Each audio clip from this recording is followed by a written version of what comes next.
Good evening, everyone. May I have your attention, please? Ladies and gentlemen, can I request you to please come and take your seats? Rakesh, can you please help everyone to move inside? Thank you. Christoph, Arjun, please.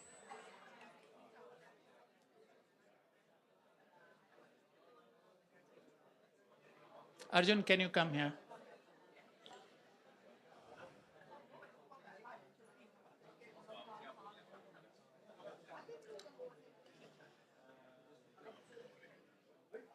Ladies and gentlemen, we are about to start. May I request you to please come take your seats before they are all taken away?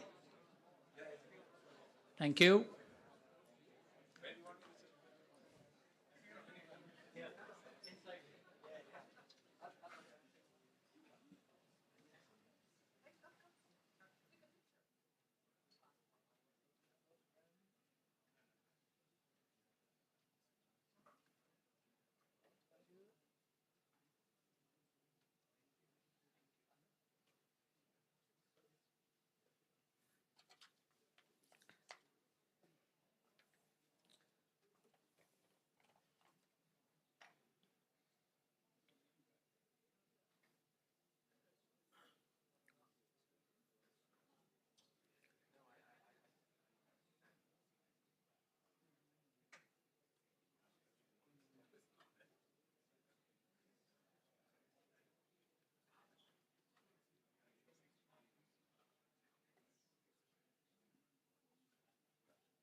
Good evening, ladies and gentlemen.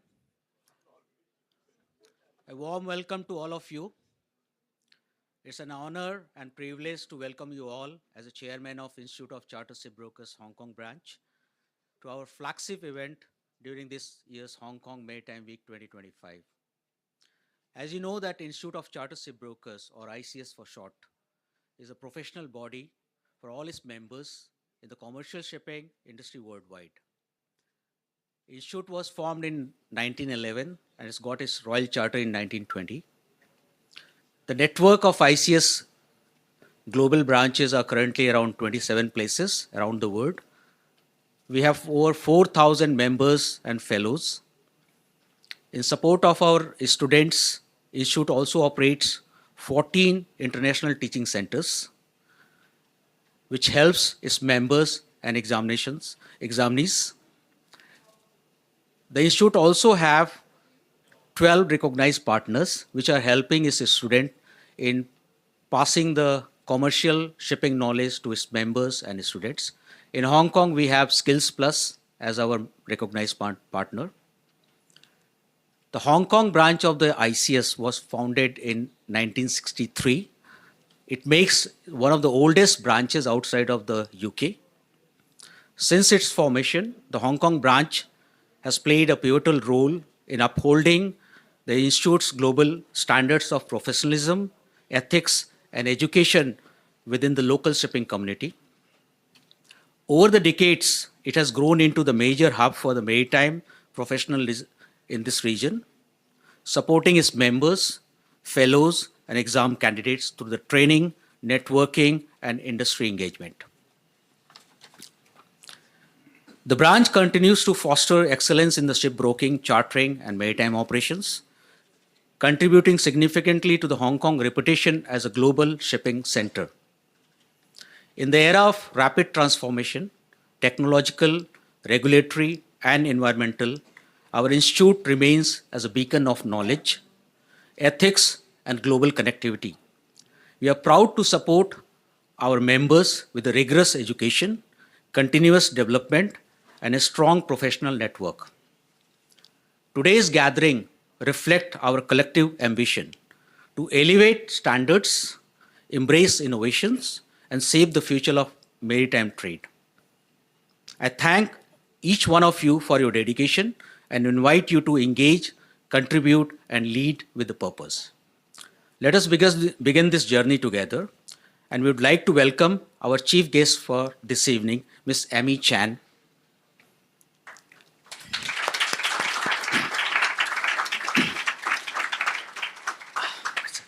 Ms. Chan is the Commissioner for Maritime and Port Development and Deputy Secretary for Transport and Logistics for Government of Hong Kong Special Administrative Region.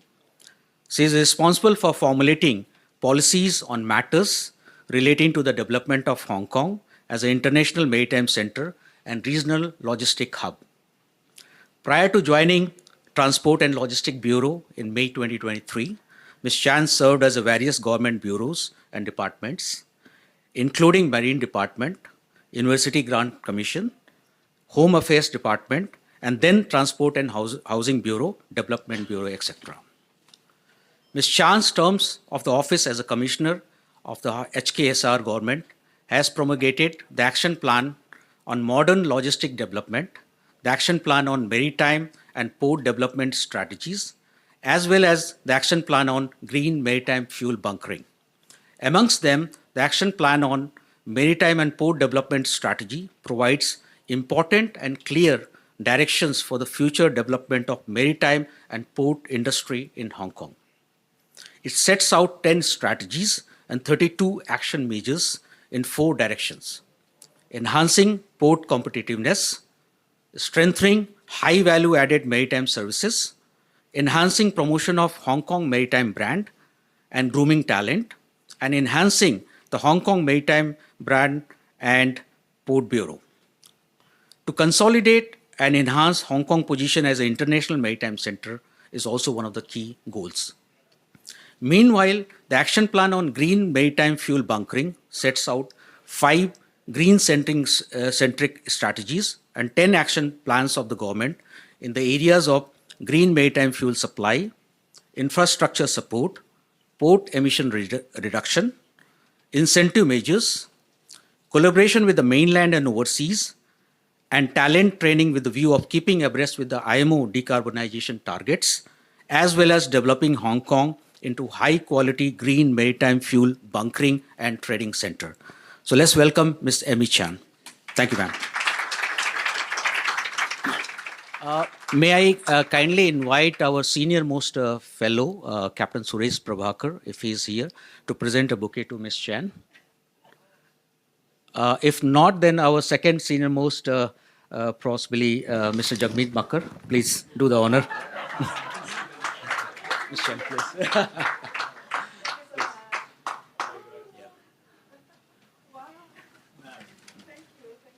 Thank you so much, as always, to be with us and to be your This gathering is the most important event to me for everything.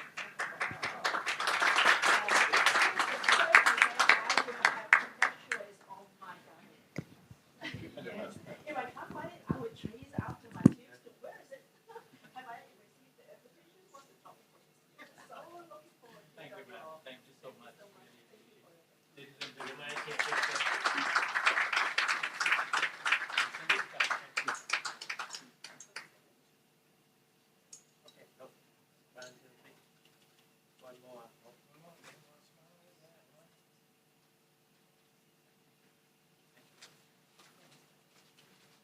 So, ladies and gentlemen, Ms. Amy Chan.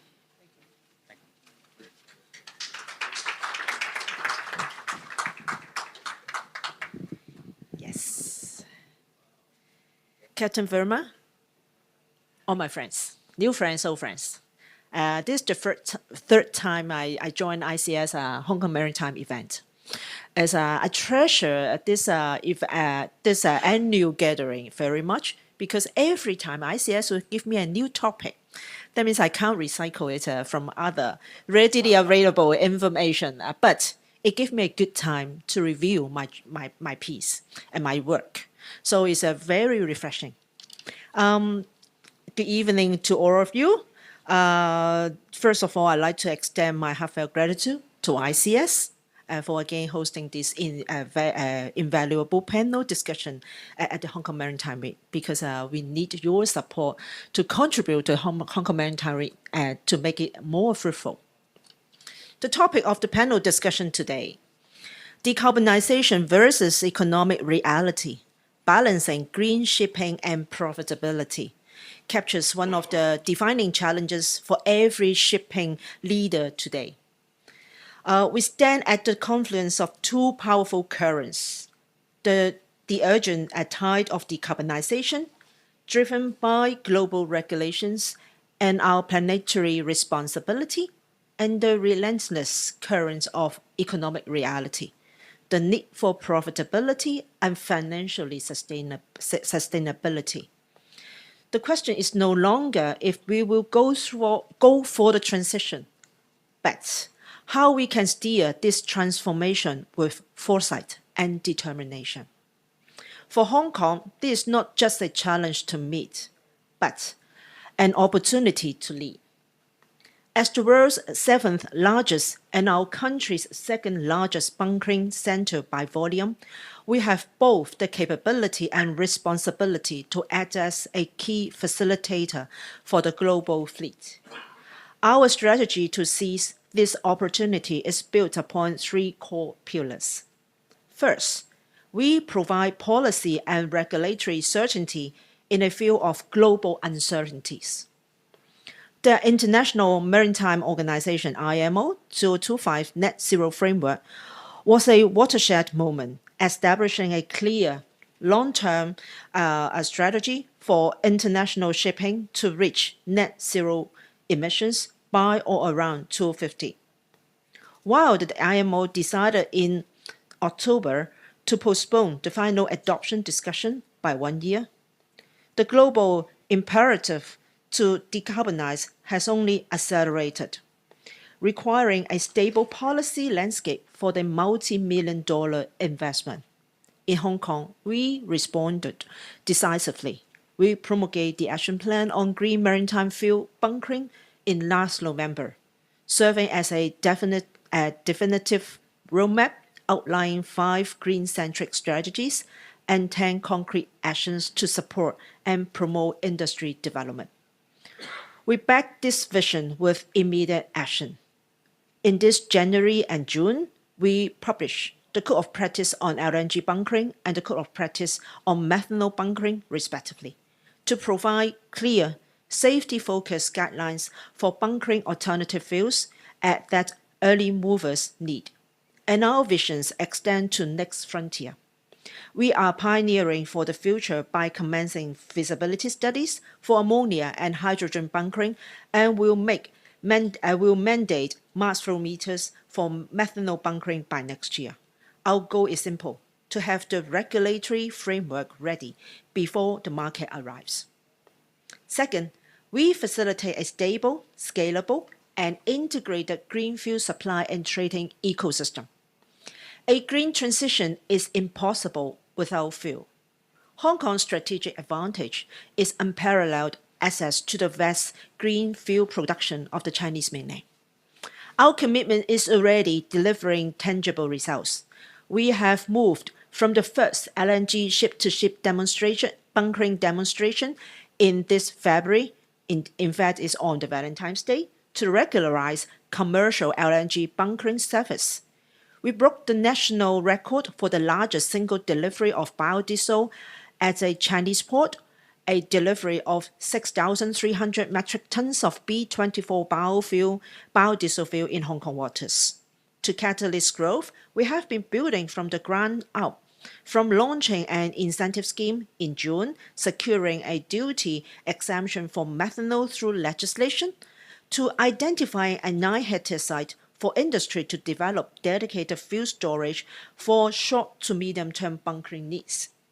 Beyond bunkering, we are leveraging our status as a global financial center to become the essential trading window via various matchmaking events, connecting mainland supply with global demand and building a liquid, transparent market for green maritime fuels. Third, we convene pioneers to foster international collaboration and drive shared progress. This transition cannot be achieved in isolation. Hong Kong is committed to being a global convener, accelerating progress through tangible partnerships. A key strategy is the development of green shipping corridors, dedicated routes where vessels are achieve low or zero carbon operations through coordinated green port service and fuel availability. This corridor de-risks investment and attract companies seeking to meet emission targets. To this end, we will identify at least one suitable partner port by next year and kickstart formal discussion to establish such a corridor. Concurrently, we are ensuring our home port is a credible partner. We have set a clear target to reduce carbon emissions for the Kuantan container terminal by 30% by 2030 as compared to 2021. This demonstrates our commitment and ensures we bring a strong, sustainable port to the global collaboration table. In conclusion, the path forward is complex, but our strategy is clear. Through these three pillars, providing policy certainty, building a scalable supply and trading ecosystem, and fostering global collaboration, Hong Kong is determined to bridge the gap between decarbonization and economic reality. The course is charted. The winds of change are here. Let's not see them as a headwind to be battled, but as a powerful force we can harness to propel us forward towards a future that is not only greener, but also more resilient, more efficient, and yet profitable. Thank you once again for ICS arrangement. Sorry that I can't stay through the whole panel discussion as in previous years, but I will stay until 6:30 before I attend the next event. Wish you all have a very fruitful exchange and a wonderful evening. Thank you.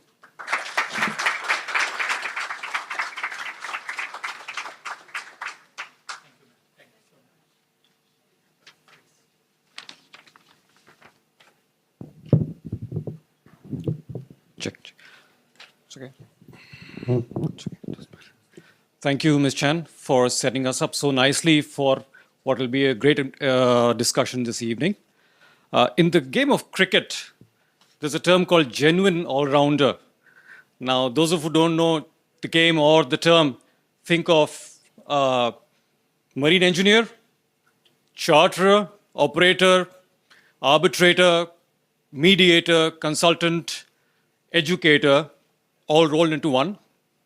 I'm talking about none other than our past chairman, immediate past chairman, sorry, and Skills Plus director, our moderator for the evening, Mr. Jagmeet Makkar, FICS.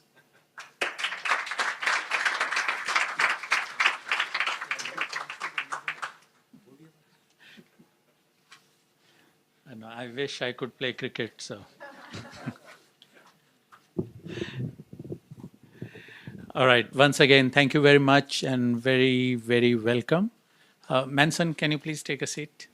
He's one of our senior most FICS. If he had come earlier, we would have asked him to present a bouquet to ma'am. All right. So let me quickly introduce our panelists to you. We are running a little bit late, so I'm going to catch up with that, not give you my bit of what you're going to hear much, much better later. So I'm not going to start with that.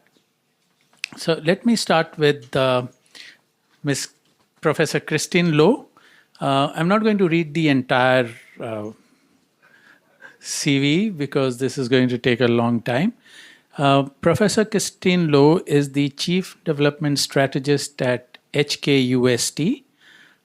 She's a trained lawyer and a former commodities trader, offering a unique perspective on development and sustainability. Ma'am, may I request you to be there? If you can please all sit in the same sequence. This is mine. And Rule is not going to join us in the beginning. He's going to be concluding. So that clarifies 6+1. Yeah? All right. Then Mr. Gautam Chelaram is the chairman and CEO of KC Maritime. It's a well-established dry bulk ship-owning business. So he joined KC in 2001 and played a strategic role in chartering and sale and purchase of the fleet. Gautam, may I request you to please join?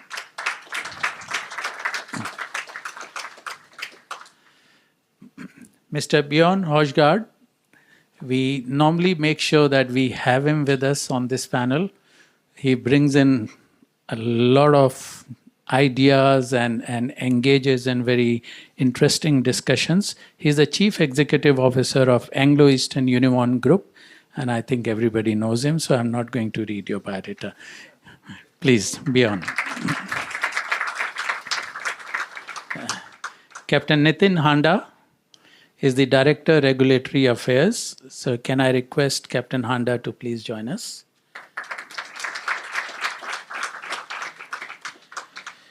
Captain Rajiv Tetarbe, another very candid, what else should I say? Someone who doesn't hold back his opinion, and we must listen to him express his passion towards this topic and many other topics. He is the Commercial Director of Chelaram Shipping, Hong Kong Limited.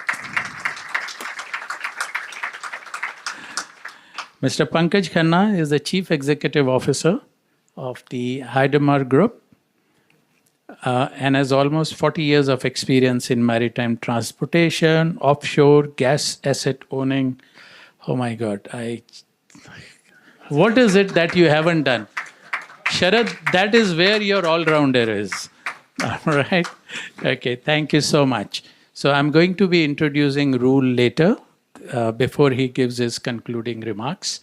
So ladies and gentlemen, thank you again for being here. Our format today is very, very simple. So I will pose a series of questions and we will hear from each of our panelists. And we will leave ample time for you guys to ask questions towards the end. So get your phones out and you can make your questions right from now, what you want to ask. So starting with the state of play, where are we really?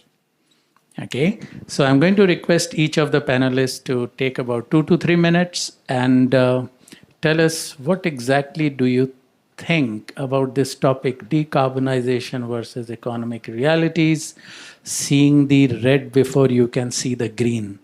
So let's start with Bjorn. All right. Thank you, Jagmeet, and a big thanks to ICS for having me back for this. I missed it last year because I had to travel out in the middle of Hong Kong Maritime Week, but I'm very, very pleased to be back this year. All right. Where are we?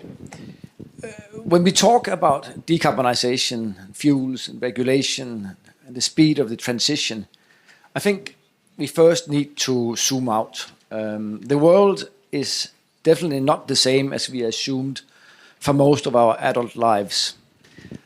I believe that the world goes through a number of cycles, one of which is this every 4 generation, every 80 to 100 years, we have one of these massive cycles. And we are at the end of one of these 80 to 100 year cycles.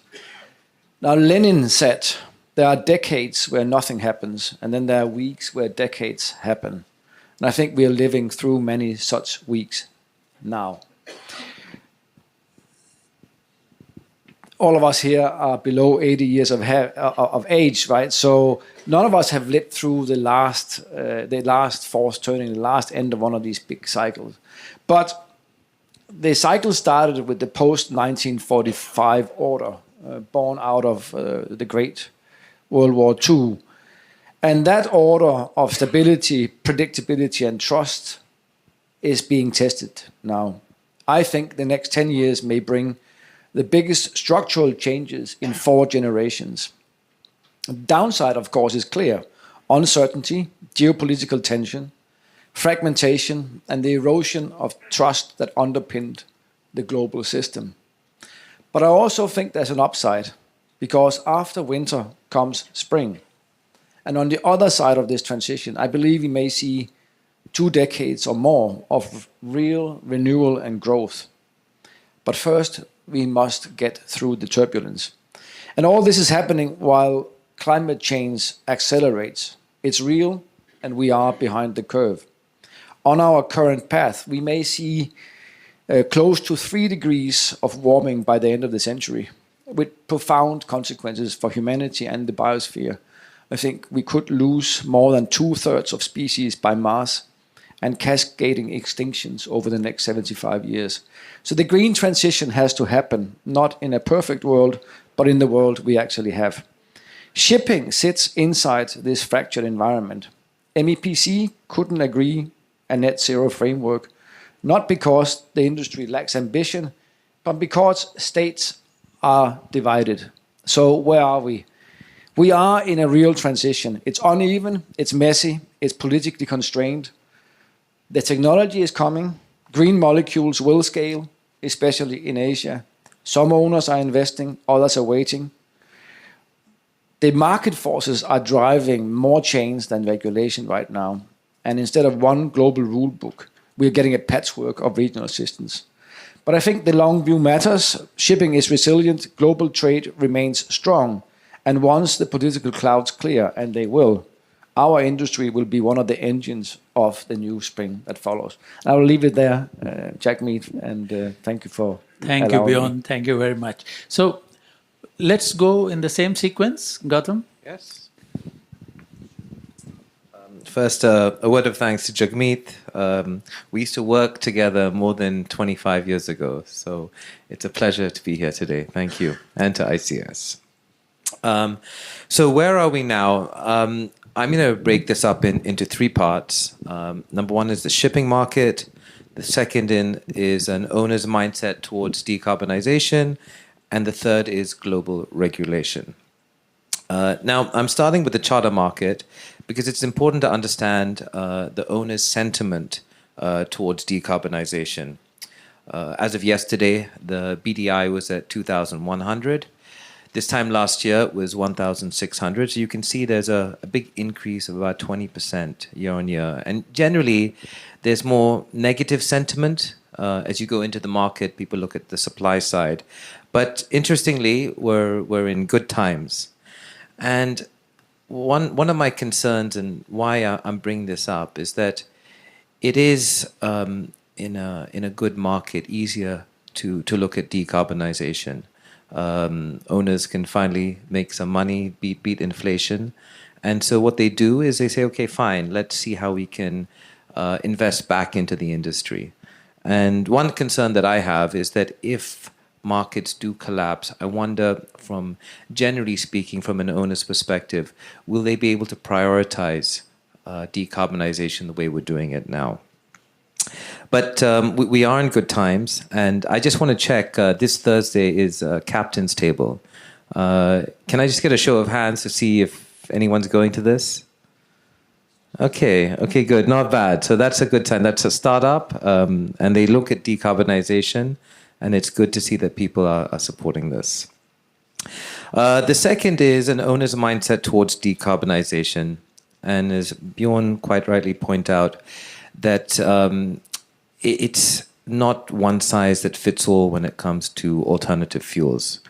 And I do see this as a challenge because without getting into the pros and cons of alternative fuels, ship owners are facing a dilemma.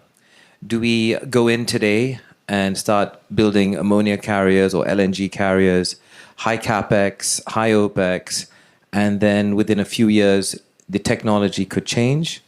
Or alternatively, do we stick with conventional fuel and ships get delivered in 2.5 years, and then maybe in 5 years, these ships somehow get phased out? So it's a really tough position, and because we're actually in that twilight zone of new technologies coming into the picture. An interesting point is that DNV and Clarksons indicate that conventional fuel is still dominant, and the new building order book is estimated at around 60%. So that's a sign that despite new technologies, conventional fuel is looking like the safer bet. So what does it mean from an owner's perspective? I think that we're pretty much focused maybe more on a little bit more secondhand tonnage and investing in fuel-saving devices, energy-saving devices, as we feel this is really the more safer route. The last point that I'll touch upon is global regulation. This, to my mind, is the most contentious because despite shipping being a global business, each country will have its own agenda when it comes to charging a carbon fee. And managing its compliance paperwork, it is time-consuming. I can't say what all the answers are, but what I can say is that if there are taxes involved, I do believe that whoever pays it should have some visibility on where the money goes. But to sum up, I'd say the glass is half full, and between now and 2050, I think we're going to make good progress towards decarbonization. Thank you. Thanks, Gautam. From the regulatory perspective, possibly.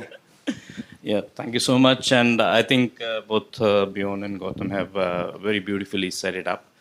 They gave the perspective of a ship owner, perhaps. However, from a regulatory landscape perspective, we have to bear in mind that the 2050 targets have not gone away. It's just the adoption of economic measures which have been sort of delayed and postponed.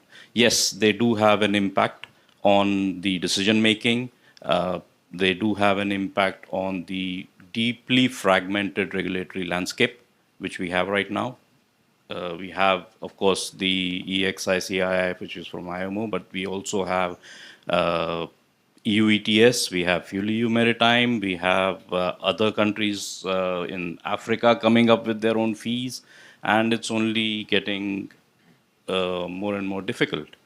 But at the end of the day, we have to bear in mind that it will have to be, the green transition is coming and it will happen eventually. How the industry tees up to it is whether it happens now, and like Gautam said, whether we invest in new ships or second-hand tonnage, that's where we are at this moment. So that's the decision-making conundrum which the ship owners and the industry at large is facing.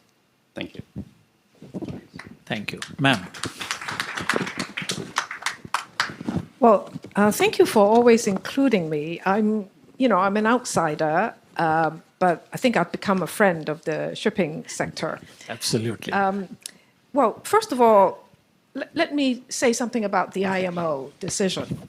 I've just come back from a shipping conference in Dalian, and then before that, I visited a town called Jining, and I certainly never heard of Jining, but I've learned a lot. Jining is not only the hometown of Confucius, which everybody talked about, but it is in the middle eastern side of China. It's the center point for inland shipping. So I spent a whole week talking to various people, and without exception, everybody referred to the IMO. And this shows that people were paying intense attention to what was happening. And about the IMO, I think you all remember that actually before the non-vote or the delay of the vote, the world expected this to go through. Maybe there were one or two people who were not sure about it. We knew there were, some negative feelings, but everybody expected it to go through, and it was accepted. Due to kind of last-minute heavy lobbying, right? It's been delayed, but the message was the shipping sector, the shipping world was ready to go for it. So now the narrative is, well, all right, this uncertainty is, of course, strong-arm tactics could happen again, right? But nevertheless, there is a sense that we're all going in that direction. So what I experienced in Dalian, and of course at the Dalian Shipping Conference, a very large conference, the mainland Chinese stakeholders in the business were kind of all there. Their message was, okay, it's given us a little time to line our ducks up, but they talked a lot about Chinese national policy. And it was all about, that's the way we're going. And IMO, yes, but the national policy is still carrying on. So they're not saying they're stopping. And I guess like the previous speakers, when you then ask about what a specific business might do, then of course, I think people, they were not saying, when I have to take a decision, or the nice talk, that's something else. They were saying, actually, it gives us a little time to be more specific about where we might make commercial decisions that takes this into account. So the narrative was very different. So the Chinese, the Japanese, they were essentially all saying the same thing. So lastly, I just want to touch on Hong Kong. Here in 2023, the chief executive made his kind of what I call directional speech, right? Which is to say, we're going to do something. And then they handed, the chief executive then handed the responsibility to Amy and her colleagues, right? So in a year's time, indeed, there are much more specific plans coming out. And I think then, Amy, you told us, what's going to happen next. So at the global level, at the national level, and then at the Hong Kong level, we do have a pathway. And yes, commercial decisions aside, this is the pathway. So I think people are now taking a great interest in what we do ourselves. The last message I just want to say is there was a lot of talk, both in Jining and in Dalian, about how we can cooperate. Because there's a whole supply chain, right? And both on a commercial basis, are there some ways to de-risk? Are there some ways where we can co-invest or partner or have, some kind of certainty which makes our commercial decisions easier? So there was a lot of that. So let's see what happens in the coming year. Thank you, ma'am. Thank you so much. I think Christine mentioned right in the beginning that I'm outsider. I don't know what am I doing here. She's the one who comes out with fantastic, out of the normal way we are looking at least I am looking at. I remember the topic was in one of the panel discussions, future of Manning. She said, Manning? Why Manning? Why man in it? It should be more like human resources or things like that, like why should it be Manning? That's absolutely right. We can't leave 50% of the workforce outside when we talk about the human resources for future. So, Pankaj, where are we really today? Ahead of the game. The media talks about all this and blows it, I think, out of proportion. If you look at a VLCC that was built in 2010 versus a VLCC that is delivering in 2027, fuel consumption is down 35%. This is self-regulated. IMO has not told us to do that. Of course, there are EEI, EDI. The yards have been innovating and improving fuel consumption all along the way. That was not just in 10, it was in 15, it is in 20. And progressively, every ship that comes out has better fuel consumption than the previous one. The most important thing is where are we economically? The shipping industry as a whole over the last 5 years has made more money than it has done in the last 20 years, I think. In the last 3 years, I can tell you one Greek ship owner I know has made probably $3 billion in profit. And he has put all that money back into new buildings, a lot of it. And he's not just the only one doing it. There are many owners out there. EPS is an example. The liner companies who have made hundreds of billions of dollars in profit have pushed money back into new buildings. So the industry is already moving to renew the fleets. And also on the fuel, the industry is taking the decision. And so, people have gone for methanol, for the guys who have VLACs have gone for ammonia. There are people with dual fuel LNG. So we are already going forward with that. But remember one thing, that all these vessels are dual fuel. We have not eliminated fossil fuel. And I don't think we will eliminate fossil fuel from the mix for a long time to come. And there is still carbon capture. So I think that we are way ahead of the game as far as decarbonization is concerned. I think decarbonization is not the objective. The objective of this industry is to make money and is to carry cargo. And we are doing that progressively more and more efficiently. So the topic is wrong. It's not decarbonization. It's in the progress in terms of how we carry cargo, how can we become more and more efficient, and over time reduce the fuel emissions that we are doing right now. Thank you so much.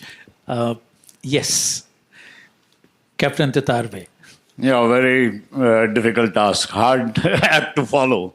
You have such experts here, managers, best, one of the topmost in the industry, ship owners' perspective, and we even had outsider Christie, regulatory affair, you heard Nitin Handa, and then Pankaj. So what is there for me to say? I don't really know.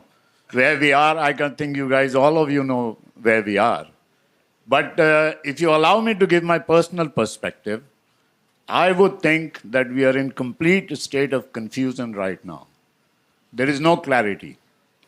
And we look at it on a little bit on macro basis. Can you really do methanol? Are you going to get green methanol? Or will it be gray methanol? No clarity. Will it be there? How much will it be there? Ammonia.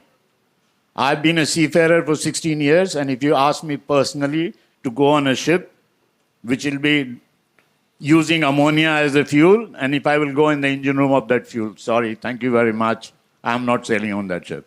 I don't know which pipe will leak and whether I'll be alive or dead. That's gone out of the window. Hydrogen, can you really get green hydrogen? Will it come from the deserts of Saudi Arabia, where they will break the water into, 2 parts and bring it? I don't know. It might happen, may not happen. Then you come to the biofuel. Can biofuel be the savior? And will it be really the possibility that biofuel will push you forward? Maybe. Right now, there's a lot of biofuel bunkering going on, as you have heard already from previous speakers, and it is available in Singapore as well. Only thing is that it is not 100%. We are using a very tiny, a voyage of 600 metric tons, people are using 100 metric tons of biofuel. So is the intention really to do decarbonization, or is it just for green credentials? Are you looking for, ticking the boxes, or is it really something that you're going to do? I was at a dinner last night and I heard a phrase there, which I think the last time I heard when I was a school student way back in the 70s when I was in India. And Indian people who are from the Indian background would definitely recognize this phrase. Our teachers used to say about India, unity in diversity. And that's exactly what I heard last night in shipping. For the first time, a room full of international bigwigs, and they were saying that, can we please have unity in diversity? So that's where we are. There are diverse views all over. Nobody is agreeing for one single solution. No one is giving you one single solution. There is diversity all around. And yet, the unity is that we have to do something. We cannot avoid. This is a journey that has already begun, and we will reach there. Shipping, let me remind you, is a very resilient industry, as many people know. And it always manages to comply with whatever you throw on its face. I remember when I was in Dubai, and ISM was coming, and I was walking in the streets of Piraeus. At that time, I used to work as a dry cargo broker, and at least not less than 24 ship owners' offices I visited who had no idea what ISM was all about. And 2 weeks later, ISM came into picture, and everybody had manuals in their offices. There was not a single Greek ship owner I know who did not have ISM. So shipping always manages to find the same thing. We had the similar discussions when the sulfur thing came in 2020. How we will do it, who will clean the tanks, where is the supply coming from? Come 2020, everybody changed over to VLSFO. We will find a way for sure here too, how to do decarbonization. Something will come up. I am not sure personally right now what it will be, but something will come up. Thank you. Yeah. So let's also hear from. Okay, I won't stop you from clapping, so you can finish that. Okay, so let's hear from two people, one from this side, one from that side. Just the same question. Where are we really today? Anyone would like to say here? Tell something? Anyone? That side? Yeah, okay. Can someone give him the mic, please? You can take mine. Yeah, okay. And someone from this side also after that. Hello. Where? Can you introduce yourself? Yes, good evening, gentlemen. My name is Fabien. I am French, working from Singapore, and I represent here the supplier who is supplying green tech for decarbonization. I'm working with Value Maritime for the carbon capture and Ocean Wings for the WAPS. Well, I think that as a supplier point of view, we are not yet here. For example, nobody talk about WAPS tonight, and WAPS is wind. WAPS is wind, and wind is free, and nobody talk about it. So that shows that there is still some way to go because We wind, just started. There'll be more we'll be covering. Okay, anybody? Yeah. Yeah, sure. Yeah, the reason you haven't heard anybody talking about it because your industry is not prepared to back up what you're doing. When we go and we discuss and we ask for guarantees, you are not there to give you guarantees. And when you show us the advantages, you're showing us the advantages of the routes which are fixed routes. Everybody can run between Australia and Japan with iron ore or whatever it is. But when we talk about bulkers who are tramping, and when we want to find out how much advantage I will get from this thing, I get a lot of theoretical knowledge that if the ship went from east to west, west to east, north to south, this and that, we will save 6%. We'll save 8%. Can you guarantee it before I invest $1.3 million in your sale? No, we cannot guarantee. So we have been in touch with almost all of you, whether it is Bound for Blue or whatever it is. Better not to take names. But the thing is that you are asking somebody to invest money. Even a single sale will cost you $1 million at least at the minimum. And if you can put 3, which is what probably put the idle, or at least 2, you're talking about an investment of $2 million. What are you going to give them back in return? Again, is that ticking of the boxes, green credentials, or will you really help me in getting something better? That's why you may not have had this. can I answer for 1 minute? Yes, of course. But 2 minutes. Two minutes, Then we even go better here than 1 and we minute. continue. Yes. All right. So you are partially right. As you know, there is headwinds. Maybe you talk with your colleague, right? Some of the boats do not declare saving today. Some of the boats do. All right. So the technology is not as bad as what you said. And I think you will have saving very soon. That's it. Thank you. Yeah. Okay. Rest, I think, maybe over a glass of beer or something. Okay. Yeah, and I have a colleague from my company who's been working on WASP for the last year and a half. After, if you want to have over a glass of beer, maybe you can discuss him. Mayur, please support him. You can tell him. All right. Fantastic. Anyone from here? Vikas, anyone? Yeah? Yes, ma'am. Good evening to all. Thank you, gentlemen and lady, for your speech, your input. I'm Meftihia from PMG Energies, physical supplier and a trader. I am about to do what I hate people to do to me, is raise a question to a question.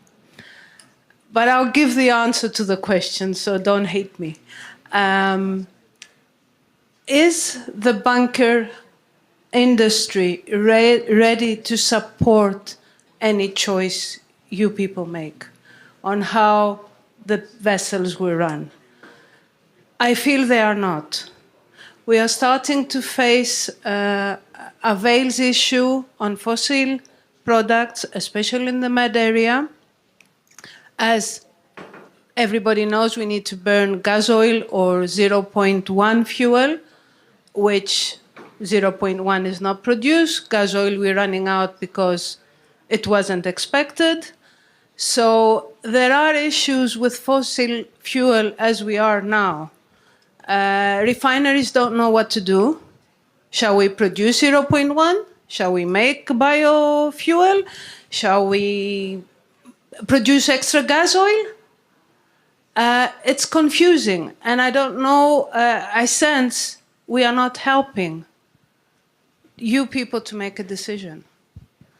So I think we should see it more generic, more together with the rest of the industry. It's not only what you build, it's not only what you intend to run on, but can the rest support it?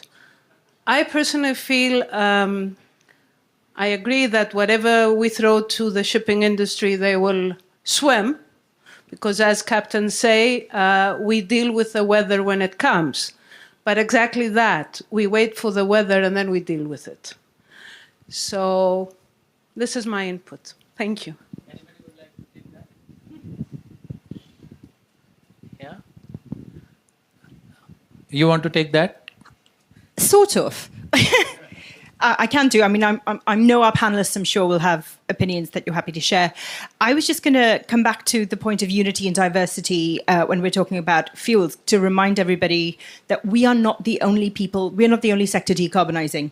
We know that we are greening grids all around the world. Everybody's trying to meet Paris Climate Accord targets. People are looking at producing fuels, not just for us, but for road, but for rail and for aviation. We are looking at different fuel intensities, with like aviation requiring particularly high intensity. So you're going to see fuels kind of move in that direction and we won't be able to compete. We are looking at options and diversification even in the sector in terms of electrification for short sea shipping or where routes are particularly predictable. So I think when we're actually looking at fuels and saying, will it pay? The question is, where are you going to be located? Which market are you selling to? And whether your government has policy to support that kind of production, because we know that there are a number of governments. I mean, we've seen it all so far. It's day one. I was about to say all week, but day one. I've been to 3 conferences so far, and everybody has talked about the investments that they're making, whether it's SEM hubs or something else. So we know fuels are being produced, provided demand is ready. I think the real question is, we as a sector, that's not even a real question, we as a sector prefer regulations because it levels the playing field. If we don't have that, what we're going to have is multiple playing fields, but we're shipping, we play to win. So I'm sure that we're going to make it happen. That's some confidence. Can we have a round of applause for that confidence? That's amazing. So now let me get back to my panelists over here. Let's start with you, Bjorn, with your fantastic experience and the diverse, multiple owners that you deal with. What are your clients actually asking for? Like, you become sort of, when you look at a triangle, all the lines are going towards the apex, so you're getting all that feedback. So with about 100 clients, we of course see the full spectrum. There are genuine first movers, and there are equally rational wait-and-see owners. And as ship manager, our job is to support both approaches. The transition won't be uniform, and we have to be ready for every pace and every fuel pathway. But the good news is we've been preparing for this for more than 5 years, and out of roughly 120 ships that we are helping our clients build right now, more than 80 will be green fuel ready. And that's ammonia capable designs, that's methanol, dual fuel, it's of course LNG propulsion. We have a couple of ships with fixed wing sails, just to mention wind. We have hydrogen hybrids, battery augmentation. I think the readiness is real. Now, as to the premium, no, very few charterers are willing to pay for it. But on certain corridors, then it is being tested or will be tested to run pilots, gather data, and prove concept. And that's how every major transition starts. Once the proof is there, uptake will follow. But today, I think it's fair to say it's driven by forward-leaning owners, not widespread charter demand. The direction of travel is clear. Some lead, some follow, and as ship manager, our responsibility is to make sure the ships and the people are ready when the ships come. Okay. Thank you. Now, let me come to Pankaj on this one. Bjorn mentioned about that premium. So how does that look like on a balance sheet, this sort of premium that we are talking about? Is decarbonization, as you rightly said, that's not the right word to use. So what is the word that you should be using for? It's a risk. I mean, shipping is about risk. It's not, we're not here to, the ship owners are not there as an NGO to carry cargo. They're in the business to make money. So people are making calls on the market. I have owners that we service who have invested $140 million in an LNG dual fuel VLCC. And in a market like today, when we are making $120,000 per day, the investment makes sense. And since the market went up the last month to those kind of levels, a lot of people have gone to the yards and ordered more ships. So does it make sense for the long term? Time will tell. But as an economic investment, it makes sense to invest in new buildings if you're renewing your fleet. If you are in the business and you have a fleet of 100 ships, you need to renew your fleet. And that renewal you're doing with either dual fuel vessels or dual fuel ready vessels. So economically, it makes sense to do that. Now, if you're making an investment where I have 100 million to invest and I'm looking at assets to invest in, the dual fuel vessel doesn't necessarily offer me the best return because the charterer is not going to pay for it. I will get the same return as a conventionally fueled vessel. So what I will do is order a vessel with a scrubber, but the most economic vessel that I can, and that's not a dual fuel vessel. I see. Gautam, what do you think? I mean, what Pankaj mentioned, $120,000 a day. I mean, on a short-term charter market, can you go ahead and order the ships, or what do you feel? I think Pankaj's owners have much bigger balance sheets than KC Maritime, so I wouldn't mind a balance sheet of a few hundred million. Definitely, the scale would be very different. But if I just give, say, and he's correct, on smaller scale vessels such as not VLCCs, but more, say, Kamsarmax, 80,000 deadweight, Ultramax is about 64. Okay, numbers wise, on a Kamsarmax today, if you ordered, it'd be about 35 million. On water, 37 after supervision. Now, if you want to make it dual fuel, you'd add approximately 5 million, so now you're at 42. The break even at 42 million would be roughly around $18,000 a day. And the average charter rate on a Kamsarmax over the last 5 years is around 14,500. So you can see the numbers just don't add up. And of course, one would look for that golden era when you could earn 30, 40,000, but you have to wait 80 years for it. The vessel's not going to last that long. And so I'm going down the more conservative route and saying that go with conventional engines, because the size and scale is not there. So the profitability is definitely, I mean, you need to survive before we go ahead and make these pledges. So, Christine, what do you think? I mean, here you got these practical people with their pockets and balance sheets. That's right. And, we're sitting in the university up in the cloud somewhere, right? So see if this makes any sense. We live day by day, and we have to make decisions day by day. So if Mr. Chalaram has to make a decision in the coming week, right, he'll make it one way in that week to kind of the best of what might be good for the business. And you take a long, medium, short-term view, right, whatever it is. However, if we were to say, all right, actually, where are we going? And we seem to all kind of agree, diversity, but some unity of thought. And you probably have people knocking on your door, maybe your younger workers or your children saying, Dad, you need to do more, right? But going in that direction, what we're really doing is we're building a parallel system to the fossil fuel system. The fossil fuel system is extremely well organized. And hence, the dual fuels is kind of like, I'm buying a bit of time. And that is what will happen, right? Dual fuels makes sense. At what time the new system will really bite into the old system, we know that will also take time. So at what point, and which are the fronter runners who will take the plunge, right, to order the new ship or something? And then there'll be some shipping companies that might say, well, I will still make money from higher efficiency. And is it to buy an old ship and retrofit it? Because that does help. And can we get, I'm going to try and persuade Amy, by the way, that if a ship sails into Hong Kong and can show they have retrofitted the ship for higher efficiency, can we get some kind of incentive? Right. So what I'm saying is we need a whole bunch of different measures and incentives that will allow the whole chain of shipping people making different decisions. And then my last point really is this notion about cooperation.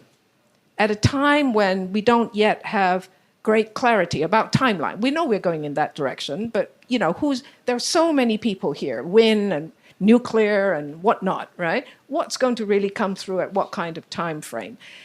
If we believe the end point we're going, it is going to be about some kind of collaboration. Who needs to be in the room? What kind of extended conversation, well-convened dialogue? Because it isn't just us having a nice dinner, that won't work, but it's a revolution we're going on, right? So how can we plan this where it will help all of us to make the next step of decisions? I think that's kind of maybe the various institutions, both in port cities as well as in the great institutions, the BIMCOs, the ICS, and so all these institutions in the world. How can they help us to have those collaborative conversations? Bjorn? Thanks. Just to add, because what we're talking about here, decarbonization versus economic reality, and as Christine said, incentives are being made to drive the green transition. So, that there will come a time where you can do well and do good at the same time. They don't have to be polar opposites. And just because the IMO kicked the can down the road for a year, it doesn't mean that the incentives are not coming. They're just coming in a more regionalized, localized manner. I mean, we're going to see a patchwork of regulation for nations and regions who want to move forward with this transition. So I think we lost some clarity from that decision in IMO to not go through with the net zero framework. But I don't think it's a get out of jail free card. I don't think this is a way to say, all right, the economic realities are now sure that it's going to be the only way forward is to continue to burn fossil fuels. I think that incentives will be there. And don't forget, for us who know what's going on in China, the scaling of production of green e-fuels is going very, very fast. And those fuels are coming, and one day they might well compete with fossil fuels in their own right. Mr. Trump has 3 more years left. Can you expand a bit more? Because I don't think. I mean, I think Trump is a symptom. He's not a cause. I mean, this is bigger than Trump. America or some parts of the world will continue to be against, the hoax of climate change. But I don't think it changes the fact that the planet as a whole is moving towards this green transition one way or another. Yeah, can you say a bit more about that? I mean, seeing the glaciers, ice melting, and the polar caps reducing in size, and the poor polar bears, crying for help. Pankaj, guys, please help us. So what do you think? How long this Trump thing will last in terms of philosophy? I mean, as Bjorn said, Mr. Trump is just the symptom, but there is a Republican right movement in the US that does not believe in the whole decarbonization green thing. So not to make a long political discourse over here, but there is the other side of the world that we also have to deal with, and the US is a very large force in this. But also the Middle East has a vested interest in keeping the fossil fuels going. So I think that the discussion, I go back to, yes, I agree that we need to decarbonize. I have 2 daughters who are young. I want to leave a world for them that is better. But at the same time, we have to deal with reality. The reality is that none of the solutions which are presented today are commercial enough that we can implement it. So at some stage, something will come up. And in the meanwhile, we have to be adaptable enough that we can adapt to that change when it comes through. So if I had 100 billion again, I would not put it in one technology. I would keep myself flexible so that if something comes in, I'm not left holding the bag. Nobody's talked about carbon capture. I think that is the most real feasible solution for the industry long term, and for the Middle East, and for America, and for the rest of the world that produces fossil fuels. That removes this problem of decarbonization without creating a whole revolution. Yeah. Ma'am, let me ask you, this thought was there in my mind to ask about this carbon capture, using the fossil fuels, the problem is not the fossil fuels. The problem is the carbon which goes, the greenhouse gases. So how do we capture that? So from the research perspective, anything that is positive? Yeah, well, it's like when we talk about methanol and ammonia. 2 years ago, we were saying, oh, it'll take a long time. We were even saying, oh, ammonia, forget that. But now people are saying, I'm onto it, and great advances in a short time. Same thing with nuclear and same thing with carbon capture. So if I can just say a little bit about China, because that's sort of what I study. I track the decarbonization trajectory, the energy trajectory of China, because I actually think it's the most interesting. The advances are certainly made. This was certainly discussed at Dalian. And, I think it's going to be like ammonia. So suddenly people are going to talk about it because they've gotten to the next stage. And, I think whether you and I are disagreeing, but actually I think we're not, because on a practical level, you decide what you can decide today. If you have spare money, you might say, okay, I'm going to put it somewhere because I think that's cricket, right? That's something I should do. And if you can't, you say, well, where can I invest that I can still justify something? Maybe that's retrofitting, right? The carbon capture might surprise us that in a few years, they're going to say, here it is. So I'd look at China in terms of actually getting it done. I remember I went to IMU. I don't know how many people know Indian Maritime University. There's the Vizag campus where we got the Naval Architecture School. So I did one panel discussion there with all these young boys and girls. So one of the students, second year, that guy was adamant. He says everything else has got no meaning. The only solution is carbon capture. We need to focus and try and find solutions which can use fossil fuels and yet, not create problems. Can I just add something here? China has always taken a different view about energy. They have always said, because we need so much energy, we cannot put all our efforts into one technology. So that's why you see in China that they do everything. And then the pace and success of each one is not necessarily what you thought 20 years ago, right? So I think there will be some people who will exactly say, that's what I think I'm going to put my capability into. But there'll be other people who are also saying that. And let's not forget, whether it's the ammonia, the methanol, the hydrogen, carbon capture, not only from ships, right? All of these things will be useful to someone in terms of part of dealing with the air pollution, the carbon capture, all these things that we need to do in the world. Right. So let me come to this practical day-to-day chartering and the long-term decision maker. So are the charterers with you on this? Will they pay you 10 cents per ton more if you are like telling them you are doing this and that? Well, there is no fixed answer to that, Jagmeet, but let me tell you, I'm sure everybody in this room knows that there is a very big grain house that decided to support this. And when one Danish owner went there, they took the ship and they said, okay, you fit it for dual fuel use of methanol, whatever the cost, 50% I will bear. And you put in bear, and then I give you 5 years charter on that. Eventually, when the ships will be built and delivered, whether they will be burning methanol or not, I do not know. That's a big question mark. But that was one way of sorting this problem.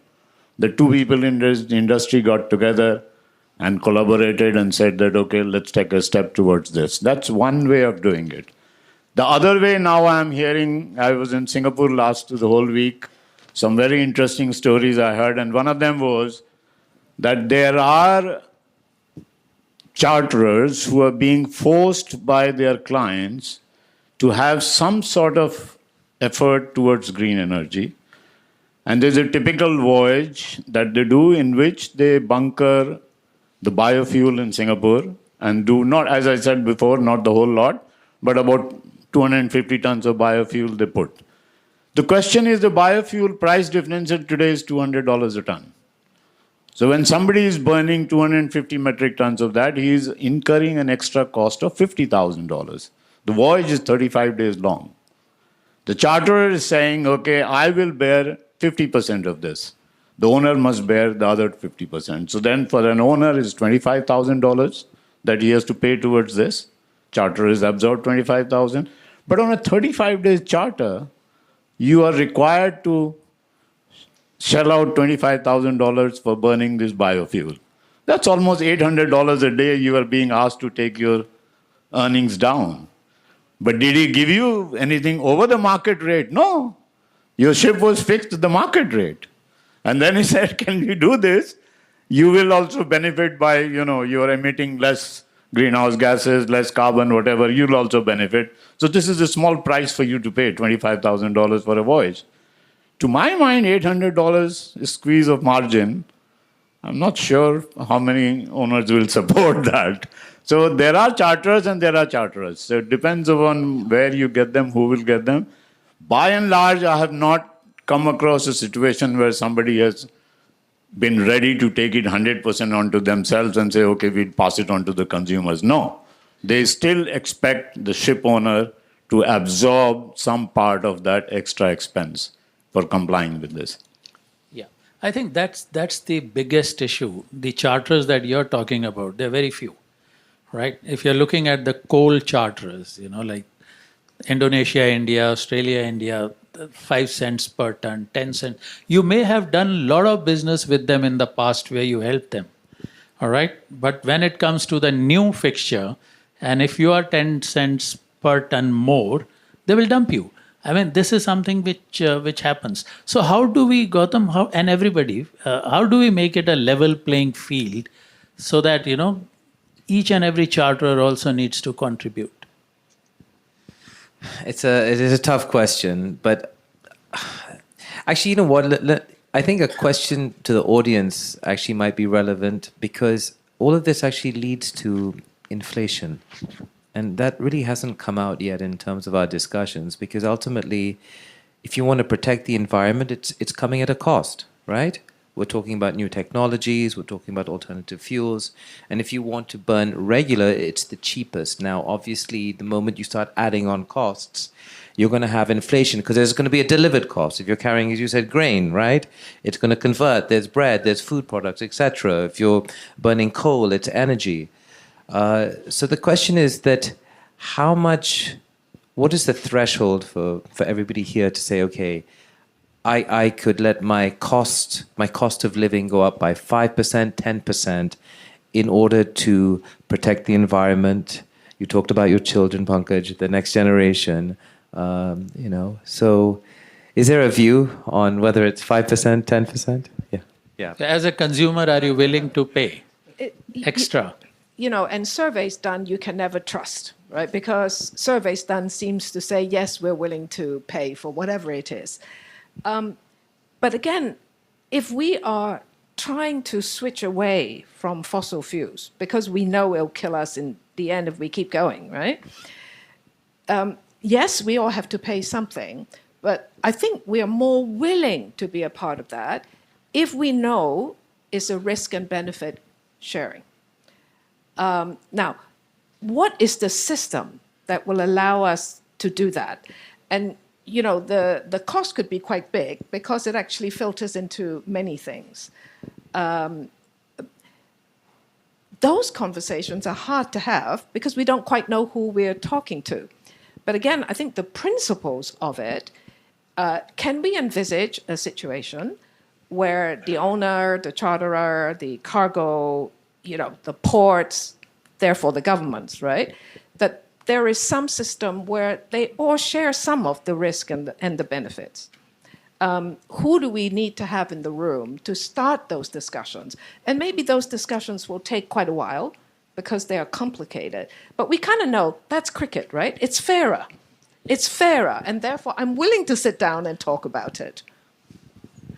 Yeah, just this one is for Nitin. So if owners and operators, the charterers, the traders, if they're left to themselves, lowest cost is the most important part, right? Everybody is going to look at their own balance sheet. So do you really think it's left up to the regulators to make it the level playing field? Yeah. So, what? So, to answer that, we need to see what does the regulation do. Now, I'm going to move back in time a little bit. Who here remembers 2012 something known as Fair Winds Charter, which Christine was instrumental in? Yeah. So, what was Fair Wind Charter? Where Hong Kong Port decided before the regulation came in to switch to low sulfur fuels when no regulation demanded that, right? So, can we say we were ahead of the game at the time, like Pankaj mentioned? So what's the role of the regulation then? So, the regulation brings everybody on that level playing field eventually, where everybody is required to change it. Now, Christine just mentioned, are we willing to pay for it? Now, I want to know, maybe in the audience, how many people tick that button when booking an airline ticket to pay a little bit extra for the green? Can you raise your hand? Yeah. I have never done that. So, okay. So we got one. All right. Sorry. That is not the right way. I understand. No, but what I'm saying is, because you have a choice, you're looking for the lowest cost, right? And then you buy your credits, right? That's different from. I agree. The logic which I'm trying to say here is that does regulation, or rather compulsion, bring the level playing field? Because regulations is what? It's compulsory. It's compulsory. It's making everybody do the same thing, right? So which is what we want, right? But when there is an option, whether I want to pay that little bit extra or not, I won't. So that's the thing. So these are two spectrums, like the Fair Winds Charter and the button. So does the regulation do what it is intended to do? Yes, it does. It brings everybody on the level. Do we need the regulation? No. It is on the best judgment of the people. We mentioned about clients being paying extra a little bit of green premium. Beyond says no, the clients are not paying, and I think Rajiv said that they are, but at what cost? Are they paying the whole thing? Are they paying the little bit? So what does the level playing field do? We also, one more point I want to make is we spoke about our good friend in the White House, Mr. Trump. Now, as Bjorn often says, we need to separate the noise from the signal, yeah, with Mr. Trump. So what was the signal there and what was the noise? We all know the noise, what happened at the IMO. What was the signal? The signal was that there should not be any tax on American people. Had there not been an economic measure included in the midterm measures, do you think the midterm measures would have failed? No, it probably would have gone through. What are the technical measures? Technical measures are already in place. We have CII, we have EXI, we have EEDI, and they have done what they were designed to do. They're not perfect, but they have done what they have been designed to do. They have brought the emissions down. So regulations are necessary evil. That's probably what I'll end at. I think what I have seen, I mean, if you look at the human behavior part, the tendency is always to look for self-interest. And it's our children, it's the next generation which forces us to start thinking about the world tomorrow. So Pankaj, starting with your children and something that you would like to add. Are we willing to pay extra? If you hadn't figured out already, I'm a capitalist at heart. There is this beautiful thing called markets. So that's the other side. Here are the regulators. I'm the market side of things. The EU ETS came about a couple of years ago. Who's paying for it? Is the consumer paying? Is the charter paying? Is the owner paying? The markets figured it out. The charterers, we initially thought the owners will charge the charterers as AWRP. It will be a voyage cost. It will be so and so. At the end, the charter said, you figured it out. And we figured it out. And the markets are there. We are making more money than we were there doing before. So I think there is the market aspect for complying with these things, which is better than this regulatory aspect. The industry is very good at complying with regulations. I remember back when I was at TK, we had 38 non-double hull Aframaxes. At that time, the Aframax fleet was a lot smaller than what it is today. And I had to sell those ships without impacting the market and without impacting TK. We managed to do and sell all those vessels, and the people who bought those vessels made more money than we made selling the vessels. So I think we have to let the market do its work as well, rather than just keep asking for more and more regulation. The ship owners are not necessarily asking for regulations. The regulators and the others involved are pushing these regulations. Do we need more regulations? It would be nice to have a level playing field where we know what we're playing with, just to have clarity. But we don't need to be pushed as an industry. We are already going in the right direction. So let me open it to the audience now. You have listened to the panelists. So what do you think? Do we need more regulation? Let's start step by step. Yeah.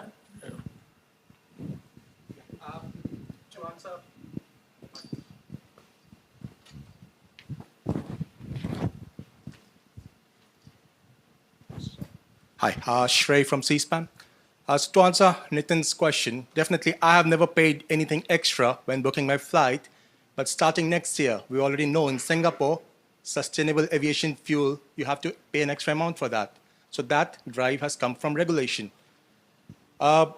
Speaking from my own experience running LNG fuel ships, 27 of them for the last 2.5 years, ultimately it comes down to the symbiosis of owners, charterers, and the end consumers who are ready to pay extra for that extra bit of green shipping. And as long as that works, I think it all works out in the end. So ultimately, it's the collaboration and the symbiosis and people talking to each other which leads to all this. We have more on order. Methanol, maybe green methanol might not be available, but we still have ships coming out ready as methanol fuel. So if they can manage to secure green methanol at the price they want to pay for it, it will all work out, but maybe not. And then that's why these ships are all dual fuel, as we just talked about. That's all. No, like industry being so fragmented, so very fragmented. And when we talk about there should be collaboration, there should be this, how is it practically going to work, Captain? Well, before I answer that, I want to ask Abhinav. Abhinav, you are running 27 LNG dual fuel ships. Were you at all concerned when IMO recently said that LNG was not going to be given the preference that you were expecting it to? Were you at all concerned? I mean, the LNG people were shouting from rooftops that it's not fair to us, it's not fair to us. How did you feel with 27 ships? From ship owner side, not much because we have contracts in place. But from charter side, our charterers were not that concerned. They said that with bio-LNG and e-LNG, they would be able to comply till a very late period. So it wasn't a concern to them. So you still believe in the fairy tale of e-LNG, huh? Okay, thank you. I'm sorry, I got digressed that's because fine. I couldn't, So before I ask my panelists for their closing statements, something that they can tell us and we can go away with. Any questions? So we got time for 3-4 questions or 2-3 questions, whatever. Anything? Yes. Okay, thank you. Hello, everyone. I'm Henry from Nippon Paint Marine Coating Hong Kong office. I think that the speaker raised a very good point. That for this decarbonization or green shipping, definitely there's some extra cost. Then I mean, humans tend to self-interest. So either we go to the regulations or some incentive. How can we encourage people to spending this extra money? Because I working in this field for 20 years, and my companies have launched some kind of this low friction coating products, one kind of energy saving device, back to 2008, and that time when we talk to our customer ship owners, they never argue about this product performance. The only points they are talking most of the time is, hey, I don't pay the fuel. It's the charterer paying the fuel. Why do I bother? Why I need to spend this extra money and benefit the charterer? So, and then years ago, and then the IMOs come, all this CII, EEXI stuff, and I see there's some of our, thank you very much, some of them are also using our premium product for this energy saving or energy efficiencies. But all this comes after the IMO regulations, not before that. And I mean, it's to further push progress for this decarbonization. I believe some kind of regulation or some incentive, I don't know, maybe carbon tax. So when people spend, the owners spend this extra money, they save less carbon and then sell this credit to other people. So what I hear from you is that we need to be pushed to comply. Maybe not that hard. Maybe we can go to both ways. Some software regulation and some try to create some kind of carbon exchange system. So then the people, the ship owner or the other people, anyone would like to take that? I can understand what you're saying. You're saying is that unless there was regulation, nobody was going to use your paint. Yeah, that's what you're trying to say in short. Okay, you have to also look at what the ship owner looks at. If I'm doing my dry dock and I'm just doing, blasting, painting, $30,000, and if I'm going to use your paint, maybe it will be $50,000. That's $20,000 extra. And against that, I get a reduction in my fuel consumption. That is acceptable. Yeah. Those small steps, the baby steps are acceptable. But when you want us to pay where there's no clarity, do you know how much money has been collected by EU under EU ETS? Do you have anybody in this room has any idea? How much money has the European Union collected under EU ETS? Please enlighten me. You can Google it. These days, AI, Perplexity, or whatever you have, go and check. $2.2 billion have been collected. From whom? From shipping industry. Does the shipping industry know where that money has gone? Is there anyone in European Union, European Parliament, European Commission who can answer your question where this money has gone?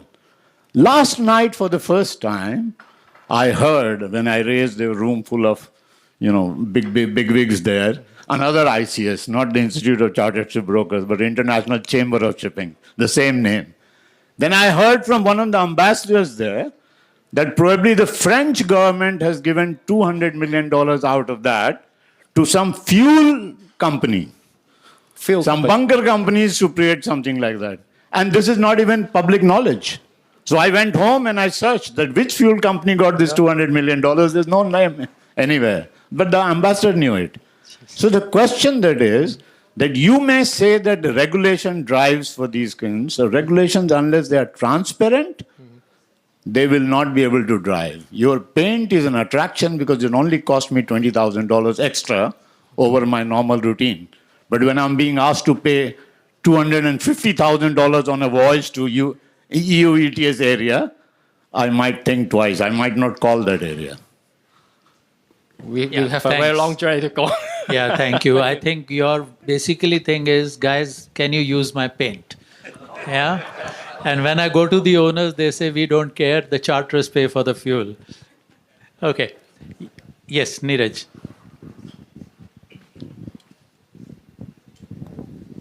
Hi, Neeraj from Anglo Eastern. Now, being fuel agnostic, right, we're still talking liquid fuels largely. Regardless it's fossil, ammonia, methanol, XYZ. The most efficient ton of fuel is the ton that remains unburned. Commercial factors and market forces will decide, like Pankaj said, what choices people will make depending on what the commercial factors are. When you have the optionality of everything being available, right? The real question that I have is, in that hypothetical situation that the bouquet of fuels is available, and we just mentioned EU ETS and Fuel EU, and probably if we hypothetically also add net zero framework on top of it, the cost of compliance will exceed the cost of fuel itself in the current scenario for fossil fuel also, right? Now, with these things in mind, Do you think, the real question is, do you think first movers today will have a competitive advantage in times to come if they're keeping one eye outside the window, taking a punt on that optionality today, and when the fuels become available and the tax regimes become as diverse and as convoluted that they can be, what would the landscape look like? Probably to Pankaj. Yes, there is a big advantage. Right now, for example, I'm running 5 dual fuel LNG vessels, not on LNG, on conventional fuel. However, in 3 to 4 years' time, the availability of LNG will almost double. And at that time, we expect that the cost of running the ship on LNG will be way more economical than bunker fuels that we use today. So at that point, if you have the dual fuel option, yes, of course, the advantage on a voyage could be huge. Similarly, on you've taken the punt on methanol. If by God's grace or something, lottery, you get green methanol, I don't think it will be available personally, but if it is available, then yes, you have an advantage. If biofuels, if aviation lets biofuels out in the market, but I don't think will be available, yes, you have some advantage. So I think what you have to measure is really what you're paying extra. On a VLCC, if you're going to pay 20 million extra to put dual fuel LNG, is it worthwhile making that investment?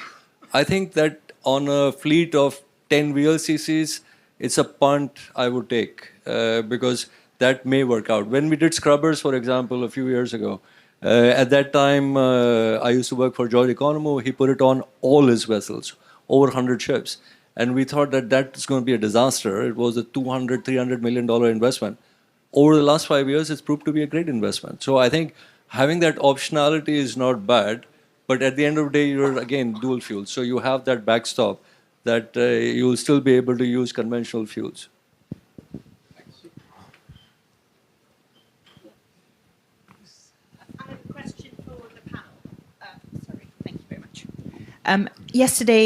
This morning at the other ICS event, one of the points that somebody made was they were looking at the horizon and the timeline. So they were just like, what trade are you in, but how quick are you looking for return on investment? Are you looking to stay in like an immediate 5-year kind of gap, or are you actually looking longer term? Can I ask people on the panel what your strategies are for sort of your 5-year and then your longer term? Because it would be interesting to know how you see that profitability and that fuel playing out over those terms.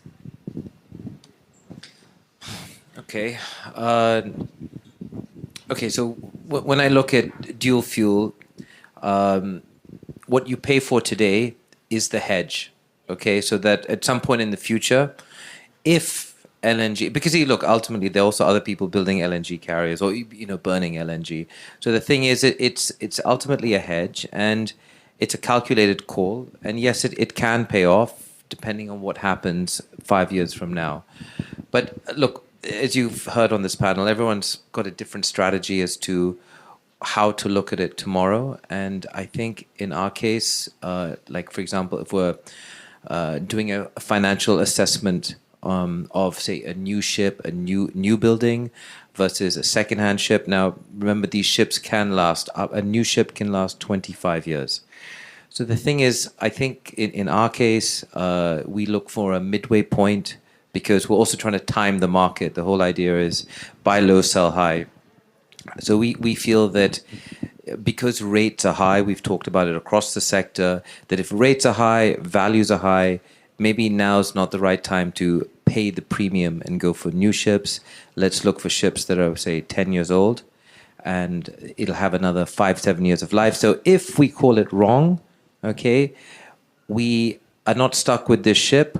We've been able to, it's secondhand, we've run it for a few years, and we've got to exit. And that's sort of the, I'd say, more conservative approach. Thank you. Yes. Go ahead. I'm Shyam from Fleet Management. I would like to say that 5 years back, I attended many decarbonization seminars, and everywhere they were saying that the LNG is the future and it is going to capture market.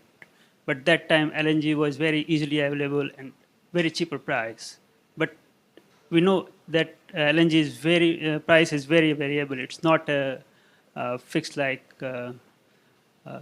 other fossil fuels. So many owners invested that time, and later on, many companies invested in the LNG barges and many. But after a few years, when LNG price goes up, nobody was ready to buy it, and there were many commercial losses to the owners, whoever invested in that, and it was totally insane that everyone was shouting that it is the future, but it is nowhere.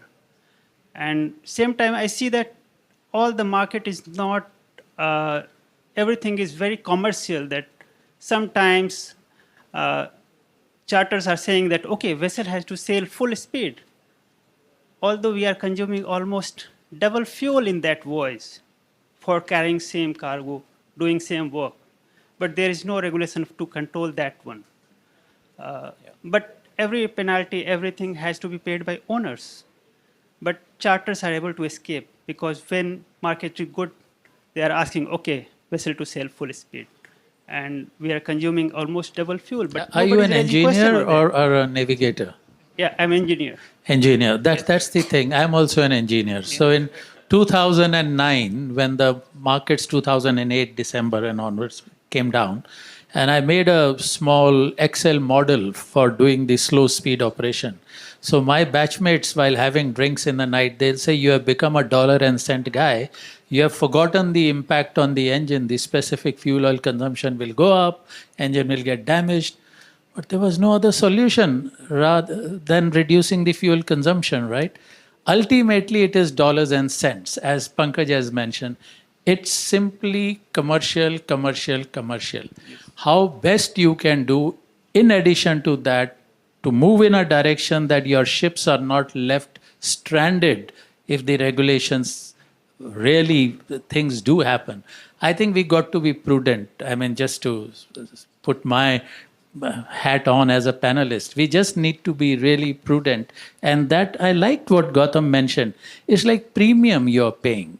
It's the hedge, right? You're providing that option for the dual fuel. You might continue to use the fossil fuel, employing the best possible efficiencies by way of energy saving devices, by way of slow speed, by way of blasting your ship fully, hydroblasting and painting. Makes a lot of sense, in my opinion, every 5 years to do that. All right. So one word, or maybe 2 words, or 1 sentence starting from Bjorn. Bjorn, way forward. So I'm gonna take 2 minutes, okay? No, so allow me, just rather than way forward, allow me to zoom out again, which is what I started with. Now, this planet is 4.6 billion years old. Right? Homo sapiens is about 250,000 years old. And for the first 250,000 years, nothing happened. You know, in year 0, 2,000 years ago, there were about 250 million of us, and life expectancy was 30, 35 years. And that continued pretty much the same until 1650, 1700, 1750. We started burning some coal, and then we found oil in 1850, and we grew from 1 billion people in 1800 to 1.6 billion in 1900 to 8 billion today. And you know, the catalyst for that amazing journey over the last 300 years was fossil fuel. It was energy. Energy is health and wealth, right?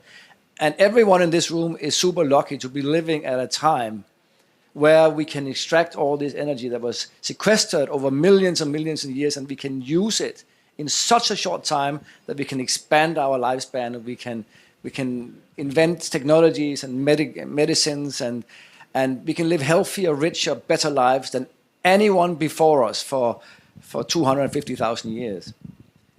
Now, here's the bad part. We now know that extracting over 300 or 400 or 500 years, that carbon that was sequestered over millions and millions of years is going to wreak havoc with the planet. It's by no means the only catastrophe we have ahead of us. I mean, we had to avoid nuclear Armageddon. We have to avoid AI killing humanity. There are tons of challenges. We need to take 3 billion more people out of poverty in the global south, right? But I just wanted to just highlight the perspective here. I mean, we are who we are, where we are, because of that history. And when we talk about price of carbon and economic realities, you have to remember that it's not today's price, but the price in 100, 200, or 300 years. That externality has to be priced into it as well. So that's all I wanted to say. Thank you. Thanks, Bjorn. Thank you.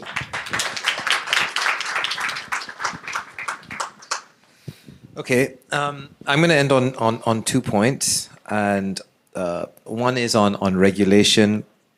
My recommendation to the industry is to keep it simple, don't overcomplicate, and this conflicted goal of a maritime tax and achieving a net zero framework.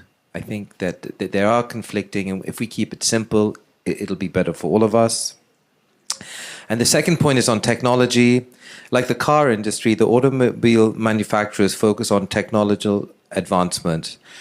I would like to see a closer alliance between engine manufacturers and shipyards to produce better engines. Thank you. Thank you.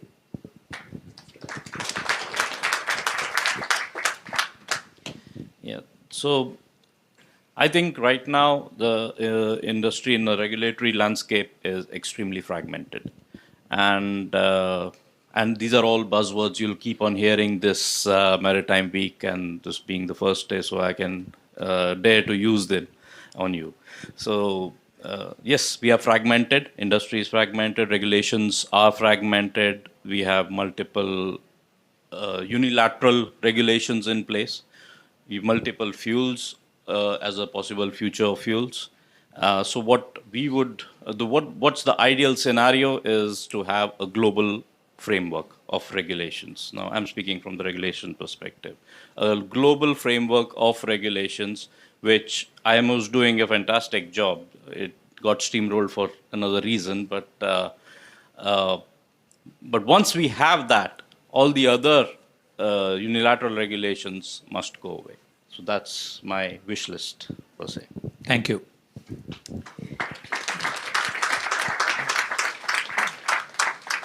No, humans are very smart. And we are so smart that we know we need rules, right? Because that is what regulates something better, that serves the common interest. So markets do not exist without rules, because otherwise it's the free-for-all. And going back to the notion of regulation, I think we all wish the IMO well. And nobody is saying the IMO shouldn't or couldn't make rules. And I guess whomever you ask, they'd like the rules to be relatively simple so that everybody can comply easily. Hopefully that will happen. And we're worried that that may not happen because of extraneous reasons. And, again, because humans are smart, people have different perspective about what they want to do, where they place bets, right? And taking risk based on existing rules is what we're good at. So I think that's what's going to happen. But we see a different North Star, and we're trying to kind of see how we can sail towards that.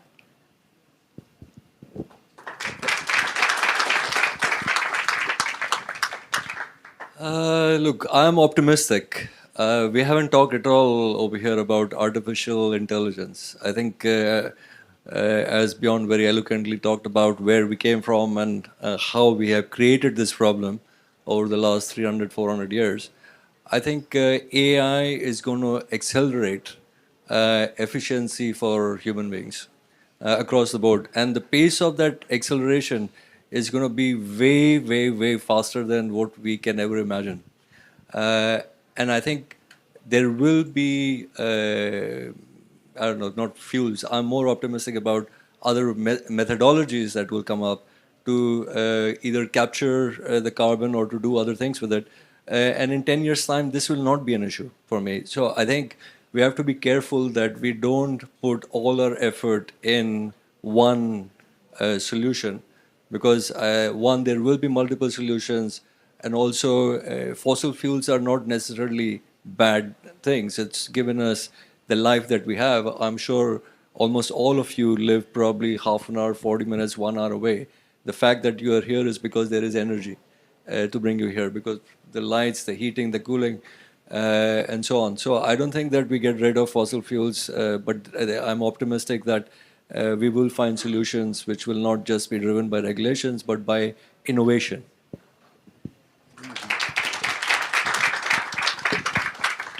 Thank you.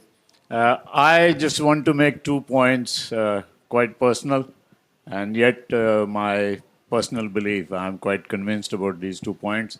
One is that we definitely need people to find out who are these people who make these rules. I really would love to know where did they get this authority from. CII rule, drafted by daft people. You need a grade of A, B, or C in CII, and the best option for you is to run your ship absolutely empty in ballast all around the world, and you get A rating. Who made that CII rule? Why wasn't any industrial competence given there into wherever it was drafted? Okay, Oldendorf was fighting against it. We were with them. But we would really, I would personally, as a professional, would like to know, where do these people come from who make these rules? Don't they really at least look at what they are doing? And they just make one rule and throw it to you, and we have to struggle with the CII. The ship goes and stays in a port for 18 days. There goes your CII now. Finished. Doesn't he know that ships actually go to port and ports have 20 days congestion, including places like Australia? Which world this regulator is living in? That's one thing that I keep asking Nitin, that you keep attending all these meetings in IMO and ICS. Okay, where do you find these people? I would really love to meet those people who drafted these rules. If somebody can help me, I'll be forever eternally grateful for that. That's why. Let me, ladies and gentlemen. So, may I request the panelists to continue to sit here? Just one more point I want to say. As far as alternate fuel is concerned, I have said enough. I have already had my stance. I personally, on serious note, I personally believe that nuclear is the way forward if people have enough courage to do. On a personal level, I can tell you my daughter is a nuclear engineer, and I've been trying to convince her for the last 3 years, come into shipping and develop nuclear energy into shipping, help us out. This is the way out for us to do decarbonization. Thank you very much. Thank you. Thank you so much. And I request my panelists to please keep sitting here. So I can't answer you where do these people come from, but anyway, I would like to welcome Roel Hoenders.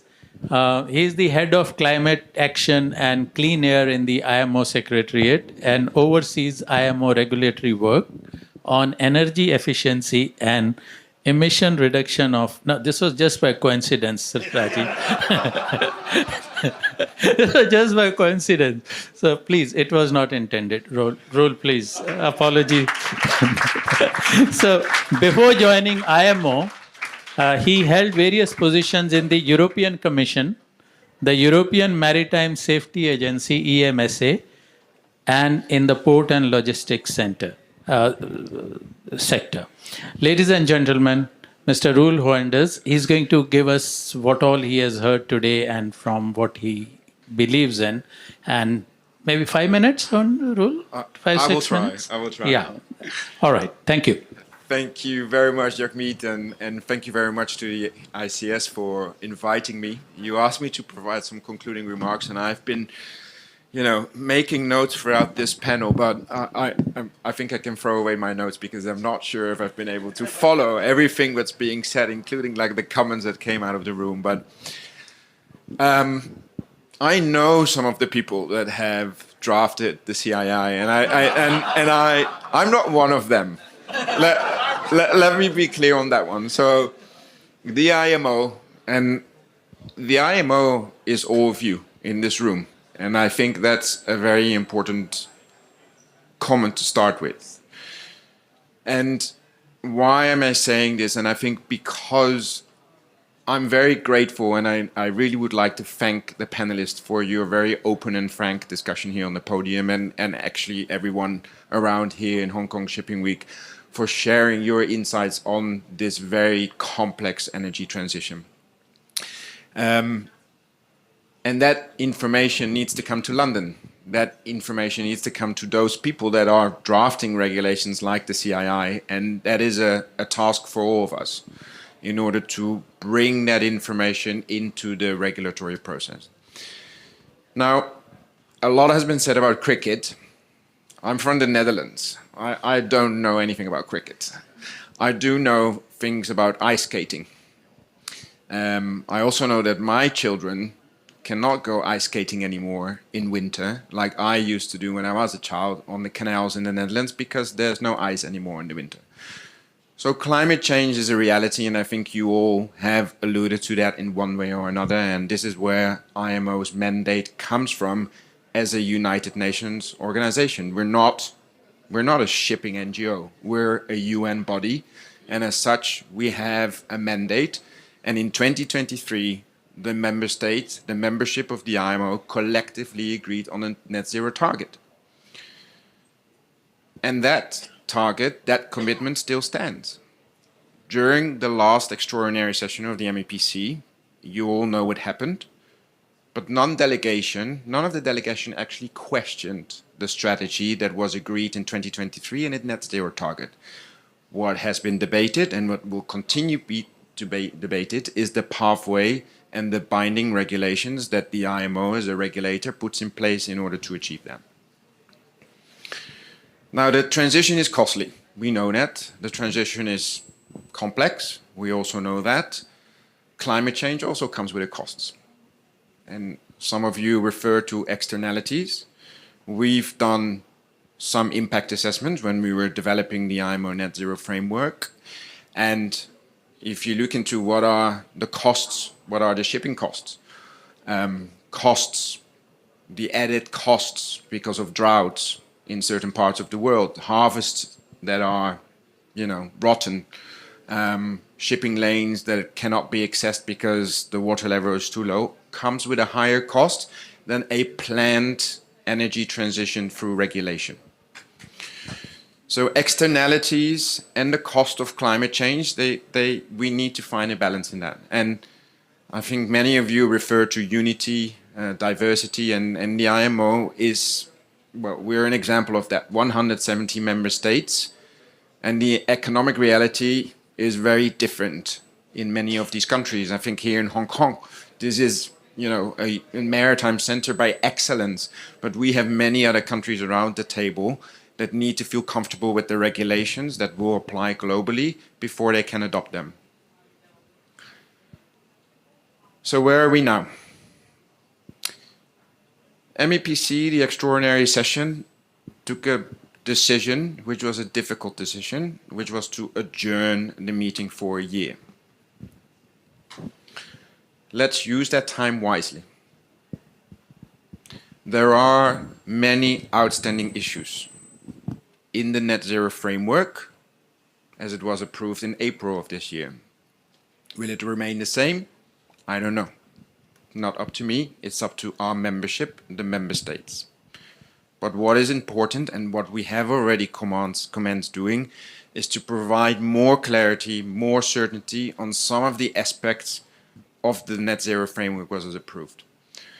We already started working, and when I say we, I don't mean drafting regulations. I mean the member states working on rewards.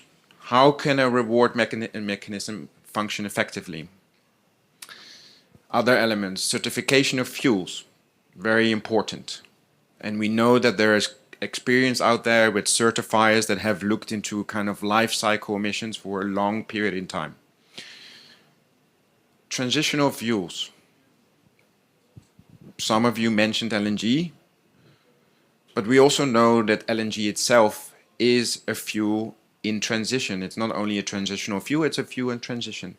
And we know that depending on where it's produced, depending on what engine you have on board of your ship, the carbon factor can be quite different. And so what are we doing right now is we're working on developing life cycle assessment guidelines that can provide clear carbon factors for all the different fuels and technologies that are available. We're not going to tell you which fuel is the fuel of the future. You know, as I do, that is your business. That is your risk. The only thing we can do is try through regulation, provide as much certainty and clarity as we can, and to treat all the fuels and technologies equal, meaning that we look into their greenhouse gas performance over their entire life cycle, from production up onto the exhaust.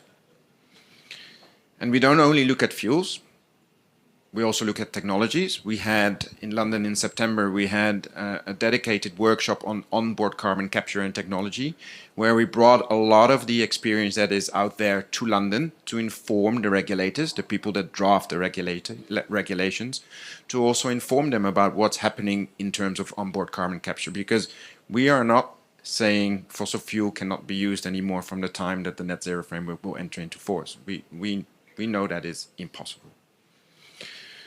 So that's where we are, trying to provide additional clarity, more certainty.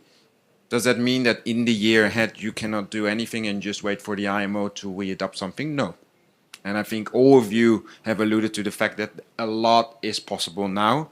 And again, we are very grateful for that, and we want that experience to be brought and integrated into the regulatory discussions, whether it's maritime corridors, first mover action, incentives, further experience with the EEXI and CII.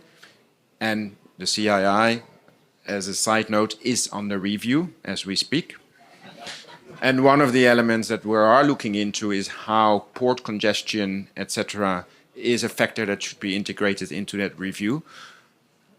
Let me say something though about the CII, because I think what the CII has been instrumental in is actually bringing to the surface some of these issues that have an impact on the energy efficiency performance of the fleet. And actually, because of the CII and the ratings, some charterers have actually been able to go to a port and say like, look, I have a bad rating because my ships wait for a long time in your port. What are you going to do about it? So there's certain positive elements in the CII data. There's been an increase in data sharing, performance monitoring of the ship on a continuous basis that the CII has been instrumental in. But we acknowledge, and our member states have acknowledged that the review is necessary. So sitting still, not an option. We're moving forward, providing that clarity and certainty that you all want. We also know that by next year, when IMO adopts a global regulatory framework, all your questions will be solved? No. This is a marathon, not a sprint. You are in a very good position to have a continuous dialogue with ports and the energy sector, the finance sector, in order to make that long-term transition happening. And I think the Commissioner mentioned at the beginning, we have a plan. Getting there is complex, but the target was agreed in 2023. So let me stop there. Thank you very much for your inputs, very valuable. We will continue working in IMO to provide as much clarity and certainty as we can. We will, how can I say that? Try to make your life easier as much as we can in the year ahead and after that. And I hope that you will continue to have the confidence in the IMO to provide you a global regulatory framework that won't be perfect, but that will enable and help you in the transition. So let you as an industry, as stakeholders, share yourself together behind the IMO and work with us and make that realization or the target that we agreed in 2023 happen, and show, and as a matter of fact, I just came back from Brazil, from COP, the climate summit, where actually there's still a lot of praise for the maritime industry as one of the leading industries in the energy transition. So thank you very much, and I'm looking forward to continue this dialogue with all of you. Thank you. Thank you. Thank you so much. All right. So, come, please. We just simply call all the EXCO members, just take a group photo. How much longer are you going to stay here in Hong Kong, Roll? A lot of bouncers coming your way. But anyway, to borrow 3 words from our moderator today, commercial, commercial, commercial. So all the engineers, the pure engineers in the room, if you want to sharpen your commercial knives, I invite you to join Institute of Chartered Shipbrokers. But to the last 2 formal bits, this venue, the food out there, which is rightly waiting for you, we have to, as a branch, thank our sponsors. So a big shout out to our very, very regular supporters, Fleet Management, Caravel Group, Pacific Basin, Vallis Steamship, Ship, Invest HK, Anglo Eastern, and KC Maritime. So thank you very much to all the sponsors once again.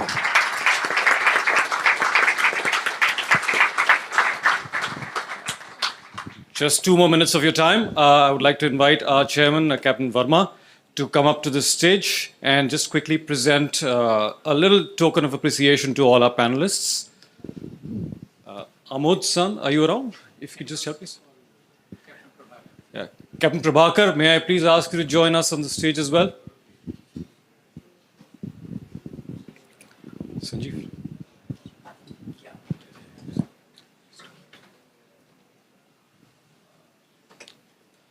So we start with Captain Tetarbe once.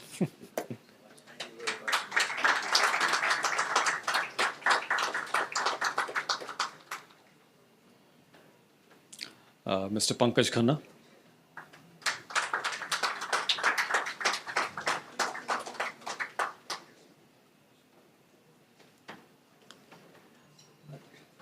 Ms. Christine Lowe.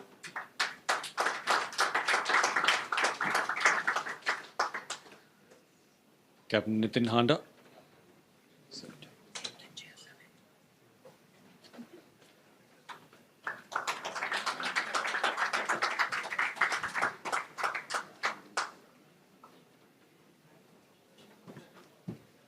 Mr. Gautam Chelaram.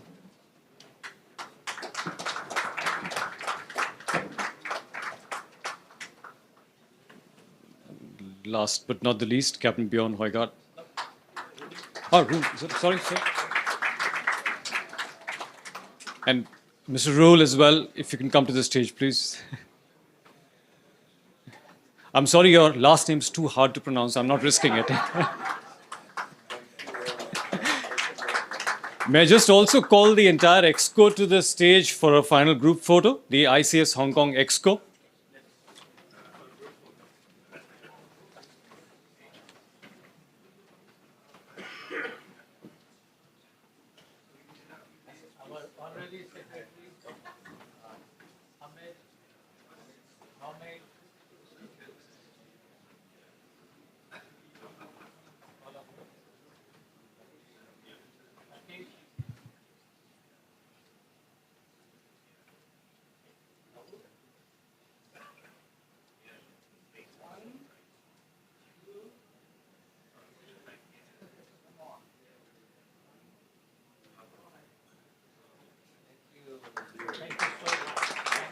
Thank you all once again. Enjoy. Have a great evening ahead and a wonderful maritime week in front of you. Thank you. Thank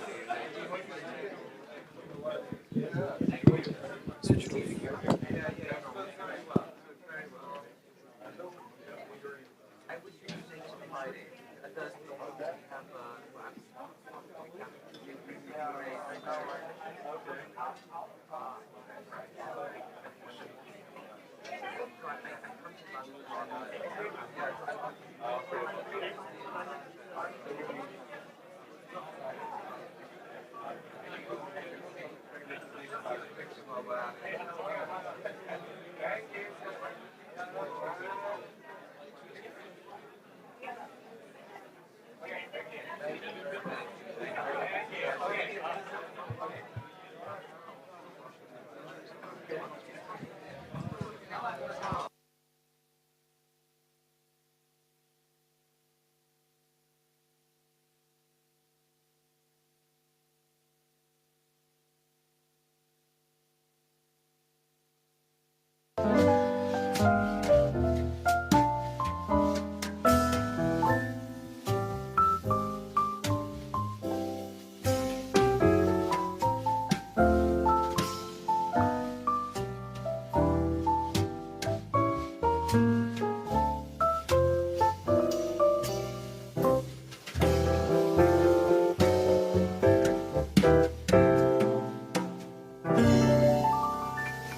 you.